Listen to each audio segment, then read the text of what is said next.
Very interesting first part of the Easter split round. Let's find out all the latest footy stop press as we go up to the sporting editor of the Sunday Press. And once again, it's a very good evening to Scotty Palmer. Good evening, Peter, and welcome viewers to the Sunday Press. The crowd at Moorabbin shuddered today when St Kilda centreman Robert Mace lay for almost 10 minutes on the ground after the final siren. He'd been bumped solidly and looked to be in distress. Some even feared the worst down there. But Mace, I'm pleased to report, suffered whiplash and is resting in Moorabbin Hospital tonight. He'll probably wear a neck brace for a couple of days. Poor St Kilda, another debacle. Coach Graham Jelly said, "We can't forget it.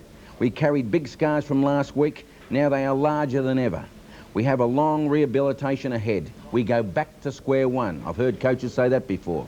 But now the Saints have lost Alphingston with a hamstring, Crow with a back injury, and Mace, along with all the rest of them. Carlton coach David Parkin said he was pleased with the way the Blues worked hard all day today. But he said it was hard to get a measure from the match that finished like that. Geelong finished with a loss. Bernard Toohey reported, and 3 players injured against Collingwood at Cardinia Park. The injuries could be vital with the Cats facing Footscray next week. Mark Jackson has knee and ankle injuries, Gary Malarkey a calf strain, and John Mossop a groin. Tom Hapey said Geelong did some stupid things today. The players didn't know who they should be picking up, and we often played too loose. Hapey said he didn't see too many players that shone in the reserves today that could help out next week. He would have liked Gary Ablett to kick a lot better than his 3-8 today. Collingwood's Bob Rose gave high praise to David Cloke and said the big bloke won't be playing at centre-half forward this season. He'll be in the ruck. Mike Richardson also came in for a pat on the back. He was KO'd with a hip and shoulder early, but came back to kick a fine goal late in the match. Of course, rover Tony Shaw was reported too for an alleged forearm against Greg Williams. But apart from that, the Magpies have no worries, no injury problems at all. Tiger coach Paul Sproul had the team locked away for almost an hour after the defeat by the Sydney Swans today, in their wet uniforms and all. "We're just not thinking," he said. He's emerged from the dressing rooms. "We overdid the handball and none of our star players fired." The Swans, however, had prospective buyer Jeff Edelston in the stand and talking of a possible combined bid with that other Sydney sider, Basil Sellers. Watch out for that one.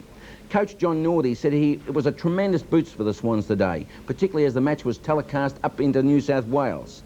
"Next week we'll be stronger," said Northey. "Picken, Holden, Capper, Brady, Torbett will all be available. I like the way we plugged about it all day today. We never gave up," said Northey.